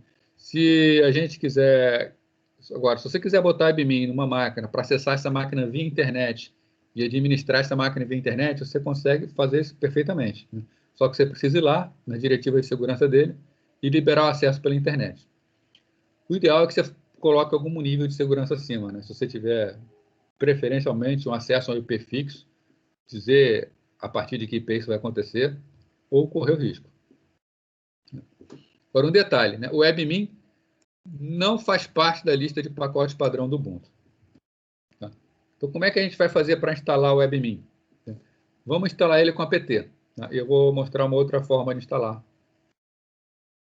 ele usando o apt. Né? Então, como o apt faz para instalar software numa máquina? Né? A gente viu que ele tem a lista de repositórios que está em apt, etc/apt/sources.list. Né? Todo software ele vai buscar dessa lista. Né? Então, o que a gente faz? O WebMin ele está pronto para ser instalado em vários tipos de Linux, várias distribuições Linux diferentes. Se a gente instalar o repositório WebMin dentro do apt, nós vamos estar habilitando o apt para fazer o download e instalação dos softwares que estão lá no WebMin. Então, como a gente faz isso? Edita o arquivo source.list e acrescenta a linha do repositório. Copiar a linha do repositório. Então, está aqui. Só quem pode mexer lá é o root, né? Então, sudo gedit /etc /apt /sources.list. Então, essa aqui é a lista onde o Ubuntu vai buscar o software para ele fazer o download. Vamos lá no final. Acrescentei a linha. A partir desse momento, eu consigo fazer a instalação de softwares também a partir do repositório WebMin. Salvar. Beleza, está salvo. O que a gente faz agora? Atualizar a lista de pacotes para ele poder entrar na relação de pacotes que pode fazer o download. Então, apt, sudo, apt, update. A gente vai ver um tipo de erro aqui agora. Então, ele está buscando as listas dos vários repositórios.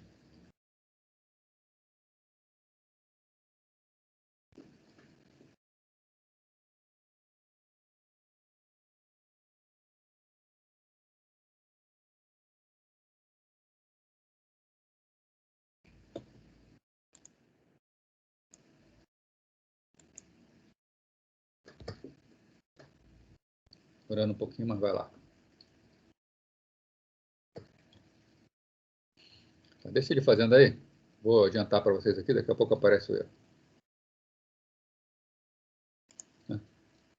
Espero que eu acho que já voltou lá. Tá, então, ele deu um erro aqui, ó. Erro GPG. Tá? GPG é um software conhecido como GNU Privacy Guard. É um software de criptografia. Né? No caso, o que acontece? Cada repositório desse, onde a gente busca as informações, security.ubuntu.com, eles têm um certificado de segurança. E o apt ele faz uso desse certificado para verificar como é que é o nome? A identidade daquele repositório. Então, para evitar que eu entre no repositório, o repositório diga que ele é o WebMin, mas ele não é. Então, se não tiver o certificado de segurança instalado, né, ele vai reclamar de problema de segurança e, normalmente, ele impede a instalação dos softwares. Né? Então, para isso, a gente precisa buscar o certificado de segurança do software. Todo site que faz distribuição para download, se você confiar nele, né, o WebMin é um site confiável, ele dá o certificado dele para fazer a instalação. Né? No caso do WebMin, essa linha, o certificado dele está nesse local aqui, webmin.com/. jcameronkey.ascii, tá? Então, o comando que a gente faz para fazer o download e a instalação do certificado é esse daqui. Vamos executar isso aí.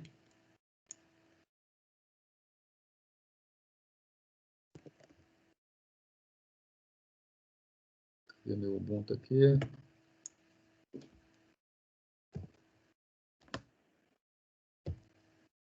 Então, aquele é o comando que tinha que ser dado. Repara que no final tem o sudo para poder fazer a instalação como superusuário.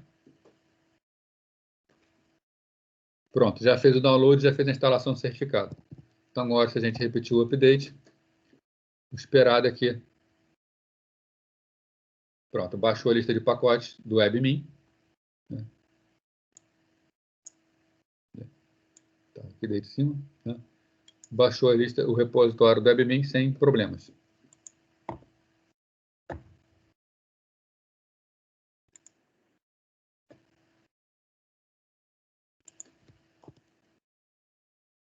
Bom, fizemos o update. Como é que a gente faz agora? Sudo apt install webmin. Ele vai instalar o webmin, né? Vai ser instalado também o servidor web, se não tiver instalado. E para a gente acessar, basta abrir um navegador e entrar nessa URL aqui, ó, https://localhost. Né? Localhost significa a própria máquina. 2.10.000. 10.000 é a porta que o webmin trabalha. Então, indo até ele. Para fazer a instalação, sudo apt install webmin.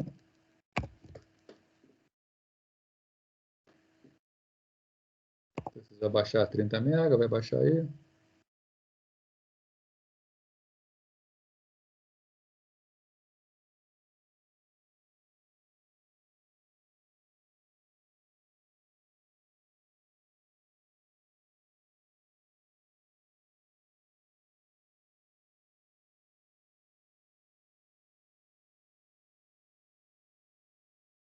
Podem ver, ele foi desenvolvido na linguagem Pure, né? Então ele baixou alguns módulos do Pure. A resolução de dependências que eu falei para vocês que o apt faz.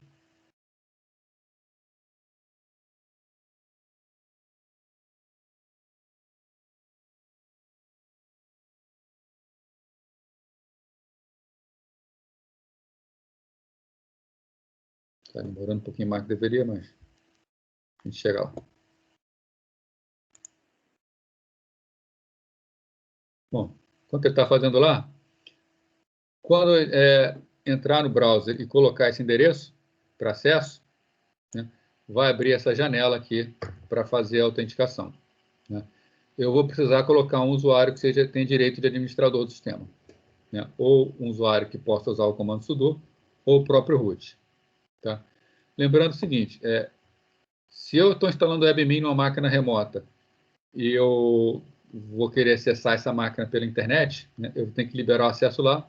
Aí aqui no navegador, no meu local, eu vou colocar o endereço IP da máquina remota, ou o nome dela, se tiver um nome, 2.10.000. Aí eu vou conseguir acessar normalmente o webmin.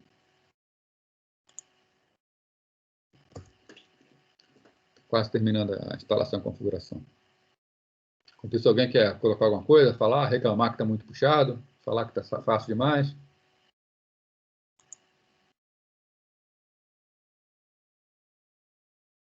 Está tranquilo tudo aí?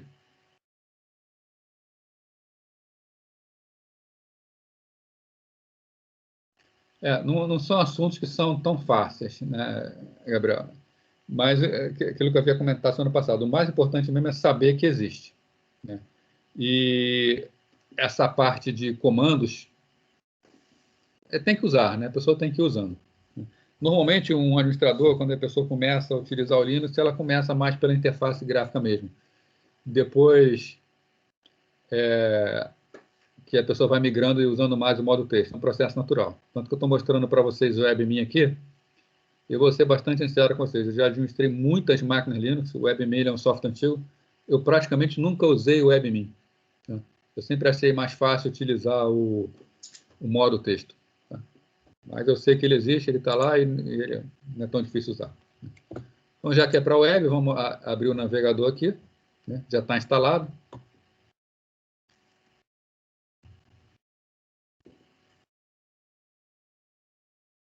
Deixa só o navegador conseguir entrar aqui na máquina virtual, né? Aqui. Então, como é que a gente entra? Localhost, ou endereço IP 127.0.0.1, 10.000.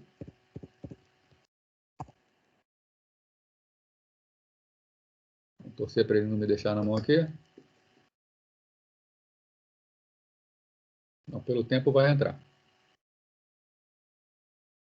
Se fosse para dar, eu já tinha dado. Ih, deu.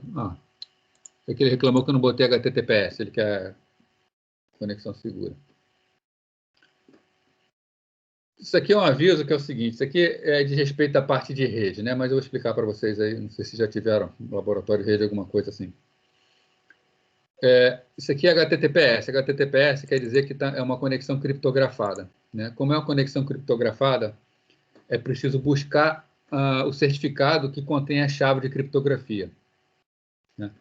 No caso específico do WebMin, não está em nenhum cartório oficial, está na própria máquina. Isso é o que a gente chama de certificado autoassinado. Tá? Um certificado autoassinado é o seguinte, é que quem está dizendo que essa máquina é a máquina WebMin é ela mesma. Para mim isso não tem problema, porque fui eu que instalei, eu estou usando na própria máquina, mas o browser ele me avisa, é um potencial risco de segurança, porque quem está dizendo que é a WebMin é o próprio WebMin. Né? No caso aqui, eu vou ter que ir em avançado e vou ter que aceitar o risco e continuar. Aí beleza, ele vai abrir o WebMin, pedir o usuário e senha. Vamos ver se ele vai deixar o meu usuário.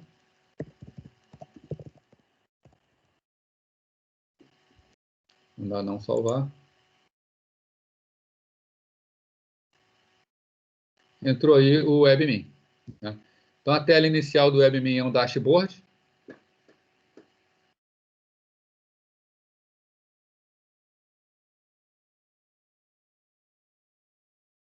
E que está dando já para a gente a utilização do sistema. Né? Então, no caso aqui, a CPU está sendo super utilizada, né?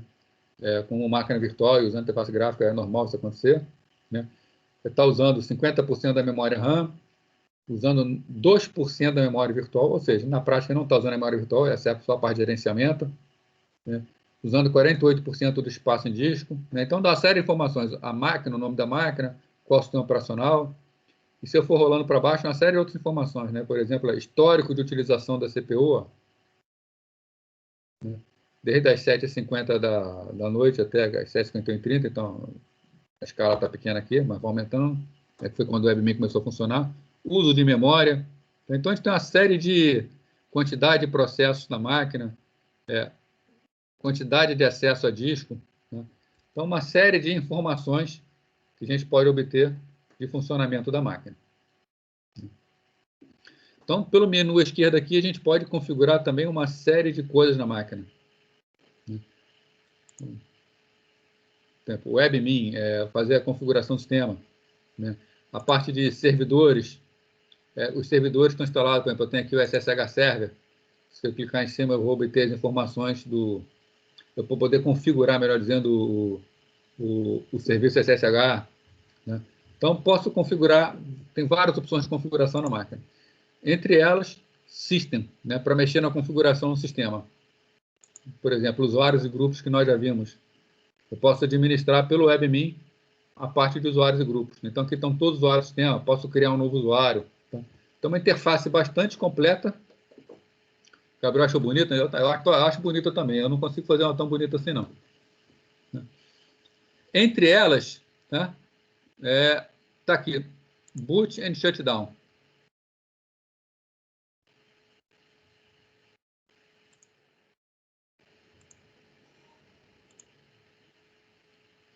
Aliás, boot não, Bootup, né? Não foi ainda, está demorando aí. Numa máquina virtual ele está mais lento mesmo, tá? Numa máquina real ele costuma ser mais rápido. Na verdade, ele também está fazendo um levantamento de todos os serviços da máquina, né? Então, aqui todos os serviços que existem na máquina.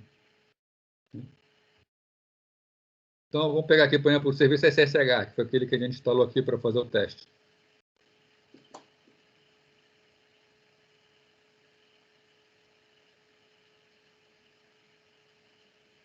lá para baixo. Está aqui, SSH. Né? Qual é a situação do serviço SSH? Ele está executando, esse primeiro IS, e o segundo IS é se ele vai executar durante o boot. Né? Então, o serviço, a descrição dele, se ele está em execução no momento e se ele vai entrar em execução no próximo boot. Né? Então, se eu clico em cima dele, ele vai abrir a tela específica do serviço. Né? Aqui é o script de configuração dele, se eu quiser ver como está configurado. Né? Eu posso, o serviço ele está executando, né? Eu posso vir aqui e dar um stop now. Stop now. Parou o serviço. Posso retornar lá para a ação. Então, no momento, o serviço não está mais executando. Né? Se eu clicar em Show Status,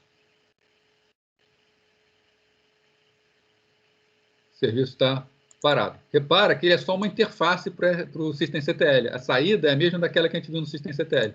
Então, está parado. Eu quero iniciar. Dou um Start Now. Iniciou o serviço. Volto. Se eu peço o status do serviço, mostra que está executando. Está ativo, está rodando.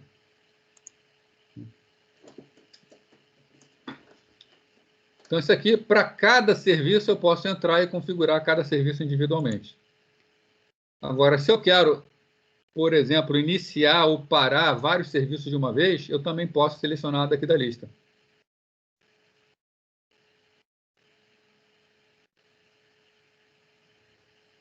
Ele leva um tempinho, porque ele também está levantando todos os serviços do sistema.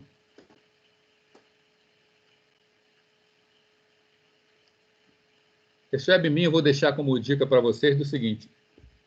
Um novo administrador de um sistema Linux precisa administrar a máquina, não tem muito conhecimento de modo de comando. O webmin ele é uma interface que facilita muito a administração e é até bastante intuitivo. Né? Bom, eu tenho aqui serviços que não... eu quero pegar todos esses serviços aqui e parar a execução deles. Eu posso marcar 4 serviços, não preciso ficar entrando em um por um. Vou lá para o final.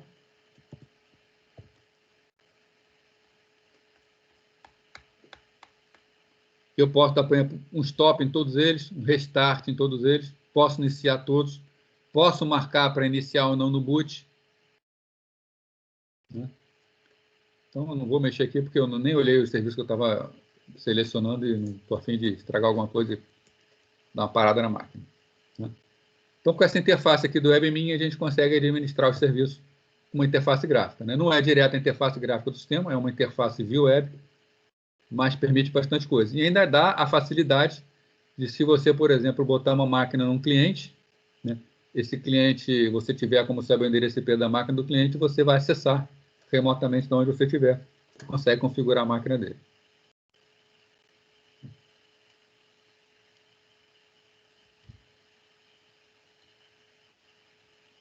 Vou voltar aqui no PowerPoint.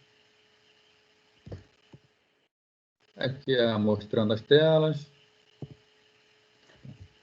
Aí o próximo assunto é discos e partições. Eu não vou entrar aqui porque está faltando 20 minutos para acabar o nosso tempo. E não é o tipo da coisa que vale a pena a gente entrar. Mas eu vou aproveitar para tirar uma dúvida com vocês. Alguém quer fazer alguma pergunta desse assunto ou não?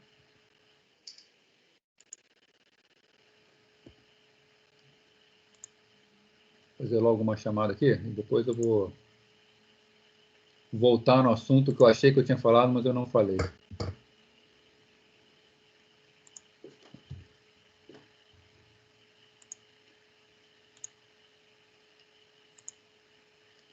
pegar aqui uma apostila que eu passei para vocês.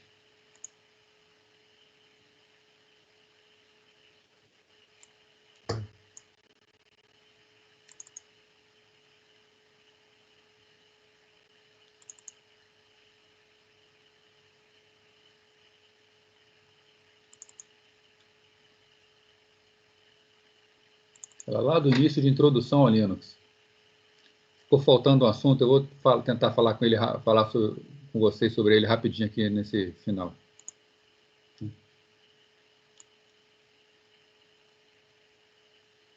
Aquelas primeiras aulas onde a gente falou de vários comandos, eu não falei desse aqui, redirecionamento e pipe.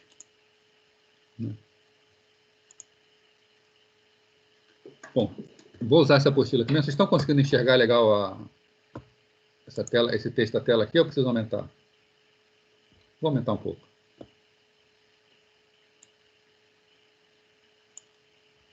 O que acontece quando um processo entra em execução? Vou pegar aqui o Paint também para me ajudar. Quando um processo entra em execução... Morreu? Quando um processo entra em execução, ele tem as chamadas entrada e saída padrão. Né? Então, por exemplo, um processo entrou em execução, qual é a entrada padrão de um processo? Tá? A entrada padrão de qualquer processo é o teclado. Né? Se nada for falar no contrário. Né? Então, o processo ele sempre espera receber informações do teclado. A saída padrão do processo é o monitor. Né? Então, um processo comum, que não tenha uma interface gráfica, que tem seus redirecionamentos já montados, se você mandar escrever alguma coisa, ele escreve no terminal ao qual ele está vinculado. E existe ainda outra saída padrão, que é a chamada std-err, né? Que é a saída padrão de erros, que também é o monitor. Ou seja, todos aqueles erros que acontecem durante a execução do processo, eles são jogados no monitor. Tá? Os sistemas operacionais permitem que nós façamos os redirecionamentos da entrada e saída padrão, assim como da saída de erro padrão. Né? E existe um recurso, que é o recurso chamado pipe. Tá? O que é o pipe? O pipe ele consegue pegar a saída de um processo, a saída padrão de um processo, e colocar como entrada padrão de outro. Então, vamos supor que a gente tem aqui um processo A. Qual é a entrada padrão dele? A entrada padrão dele é o teclado. Então, tudo que ele recebe do teclado. Qual é a saída padrão dele? A saída padrão dele é o monitor. Tá? Então, esse processo A, tudo que ele precisar, ele lê do teclado e grava no monitor. Agora, podemos criar um outro processo, um processo B. E esse processo B ele vai estar na mesma situação, entrada padrão teclado, saída padrão monitor. Quando a gente usa o recurso de pipe, né, o que acontece? Quando eu executar o programa, eu colocar lá o nome do primeiro programa, processo A, coloco aquela barrinha em pé do teclado, que é o pipe, processo B, o que acontece quando isso é feito? A saída padrão do processo à esquerda é ligada na entrada padrão do processo à direita. Então, quando eu faço esse tipo de coisa, A, pipe B, eu jogo a saída de A, que seria o monitor, para funcionar como teclado de B. Então, eu pego a saída de um processo, jogo na entrada de outro. Né? Por que isso é útil? Né? Vou dar um exemplo aqui para vocês. Né? Cadê o terminal? O arquivo PyWD. Eu jogo o comando cat /etc/pywd. Né? É o arquivo que contém os usuários do sistema. A gente pode ver que os usuários eles estão desordenados aqui. Né? Agora, existe um programa chamado sort. O que o programa sort faz? Ele pega informações do teclado e mostra na tela de forma ordenada. Então, se eu pego esse cat /etc/pywd, que está jogando na tela, coloco um pipe, e chamo o programa sort. O que vai acontecer? O pywd, o cat vai jogar o arquivo pywd na tela, só que o pipe ele vai capturar o que vem para a tela e vai jogar para dentro do sort. Ele não vai mostrar na tela. O que o sort vai fazer? O sort ele está aguardando informações no teclado para ordenar. Só que o que não vai chegar do teclado, vai chegar do pywd. Então, o pywd joga para o sort que ordena. Então, o que vai acontecer como resultado final? o mesmo arquivo é apresentado na tela, mas ordenado alfabeticamente. Vamos supor que eu quero pegar as informações do root no arquivo shadow, né? Vamos lá, sou administrador, deixa eu entrar como administrador.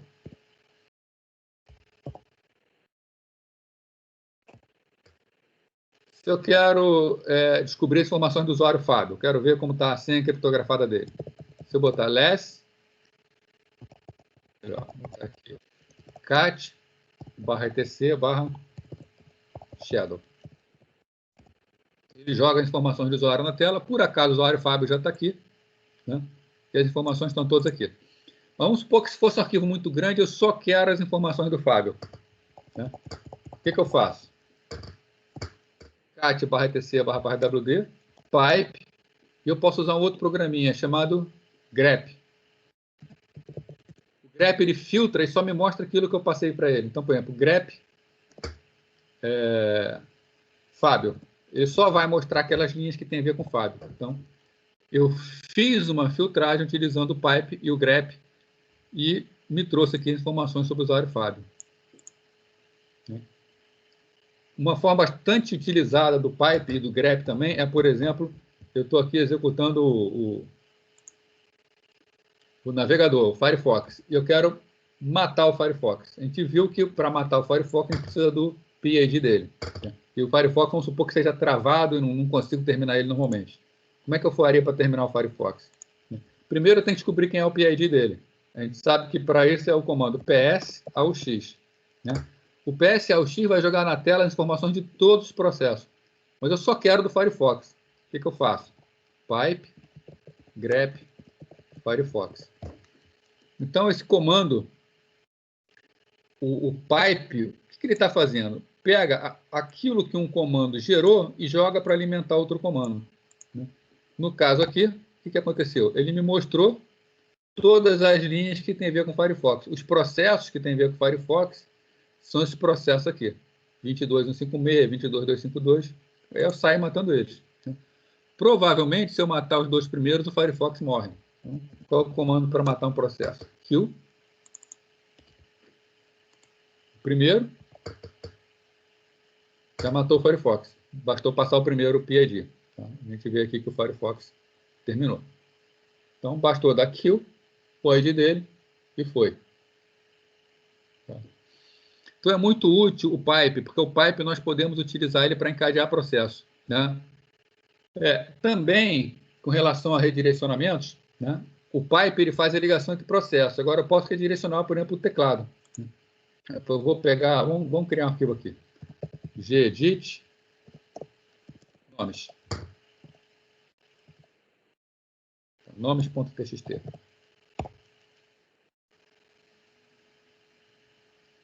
Então, nesse nomes.txt, eu vou botar João, vou botar Pedro, vou botar Abel, vou botar Maria, vou botar Clara. 5 nomes aí, tá bom.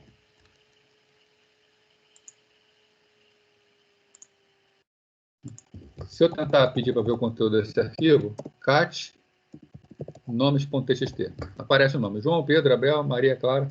Né? Eu posso pegar e, se eu quero ver essa lista ordenada, como é que eu faço? Cat, né? nomes.txt, jogaria na tela. Eu posso usar um pipe e alimentar o sort, conforme já mostrei para vocês. Ele mostra ordenado. Abel, Clara, João, Maria, Pedro. Tá? Ele ordenou bonitinho. Mas aqui eu usei um pipe, né? Eu usei o cat para conectar a saída do primeiro processo com a entrada do segundo processo. Agora, eu poderia simplesmente ter reordenado a entrada do processo sort. Como seria isso? Eu executo o comando sort, o que o sort fica guardando? Eu entrar coisas pelo teclado. Se eu usar o sinal de menor, eu estou falando para o sort. Leia a entrada padrão de um arquivo. No caso, eu estou mandando sort, leia a entrada padrão de nomes.txt. Então, ele leu de nomes.txt a entrada e jogou aqui. E se eu quero criar um arquivo a partir desses ordenados? Eu mando ordenar, se eu botar um sinal de maior, eu redireciono a saída. Então, estou jogando. Aqui eu estou jogando nomes para esse .txt para sorte. E eu vou jogar a saída de sorte para onde? Para ordenados.txt. Ele não mostra nada, porque foi redirecionada a saída. Porém, se eu pedir para ver o conteúdo dos ordenados, cat ordenados.txt. Então, eu posso redirecionar entre processos, é a barrinha em pé. Eu posso redirecionar a entrada padrão, né, que é transformar, mandar ler do teclado para um processo, assim como eu posso redirecionar a saída padrão, que em vez de jogar na tela, jogar no arquivo. Né?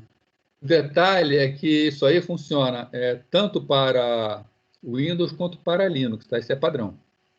Isso não é específico do Linux, não. Tá?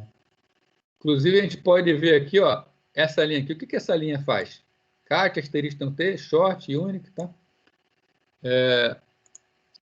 Cat, asterisco.txt. Ele vai pegar todos os arquivos que terminam com .txt e vai jogar na tela, o conteúdo de todos eles. Aí vem o pipe.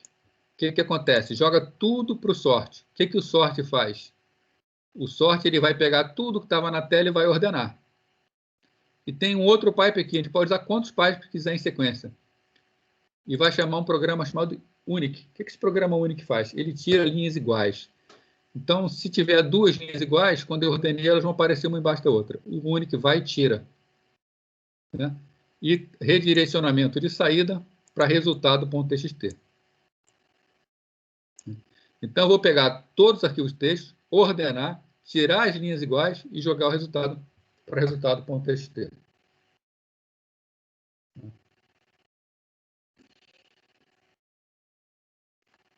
Uma outra coisa aqui. Eu joguei aqui em ordenados. Né? O que acontece se eu repetir esse comando? De novo, mandar ordenar e jogar em ordenados.txt. A saída padrão, ela sobrescreve o que tinha lá dentro. Então, se eu pedir para ver de novo, ele está com o mesmo conteúdo. Agora, se eu pegar e usar isso aqui, ó, maior, maior. O maior, maior, ele manda acrescentar. Tá? Então, eu já tinha esse conteúdo. Se eu usar maior, maior, ele vai acrescentar de novo. O que vai acontecer? Ficou aparecendo 2 vezes a lista. Vamos usar aquele outro comando agora. Eu estou cheio de TXT aqui, então eu vou botar cat asterisco.txt. Ele joga o conteúdo de todos os arquivos.txt na tela. Então, jogou dos dois. O do desordenado e ordenado.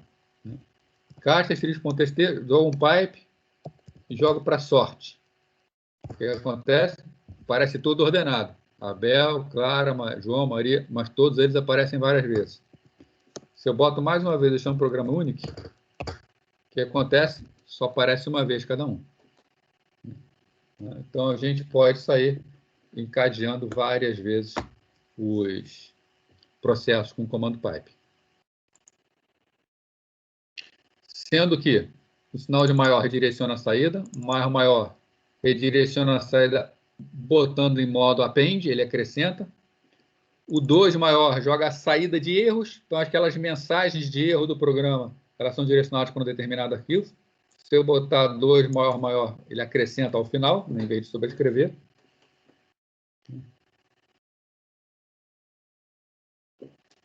E um último comando, que é o comando t. Você pode colocar o comando t no meio do caminho. Tá? O que o t faz? O t ele é um comando que ele pega a entrada e joga para um arquivo e também joga para a saída. Ele duplica tanto para arquivo quanto para a saída. Ele é útil, então, para você botar para ver o que está acontecendo no meio do caminho. Né? Se eu pegar esse comando aqui de cima, por exemplo, cat asterisco.txt, joga todos os txt na cela. Sorte, ordena todos. Unique, tira e coloca tira os duplicados. Né? E eu vou redirecionar a saída aqui para simples.txt. Né? Se eu quiser ver o que estava acontecendo no meio do caminho, eu posso, por exemplo, entre o sort e o unique, botar um outro pipe, e aqui eu boto o comando t. T meio.txt. O que vai acontecer? O processo vai fluir normalmente. O sort vai mandar para o TI vai gravar em e-mail.tc, mas vai deixar passar para a Unic também. Então, quando executar, no simples.txt,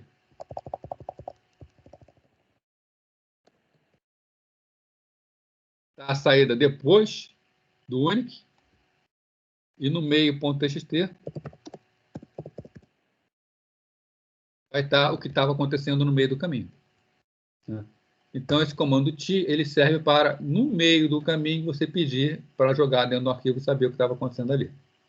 Então, essa parte que eu tinha lá no início, eu tinha esquecido de falar para vocês, eu vim usando aqui o pipe, né? Normalmente, a gente usa bastante o pipe para aquele conceito que eu havia falado para vocês, né? Você dá um comando qualquer, ps, aux, pipe, aí grep para filtrar o que você quer, e aí você bota aquilo que você quer receber. Você quer receber, ver se tem algum gedit rodando. Então, não tem nenhum gedit rodando. Por que essa linha aqui apareceu? Essa linha apareceu porque no momento que ele mostrou, tinha um comando grep gedit, não tinha? Então, o PS, que está passando por grep, percebeu que existia o comando grep gedit rodando. Mas, na verdade, o comando é o grep gedit. Perguntas aí? Alguma dúvida?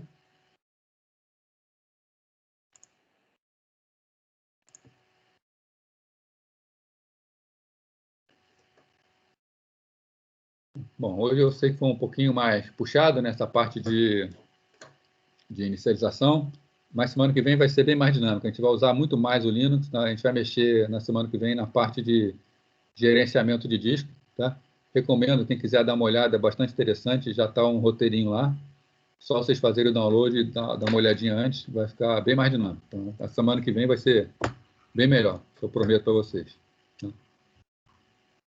Então, se ninguém tiver nenhuma dúvida, encerrar aqui a gravação.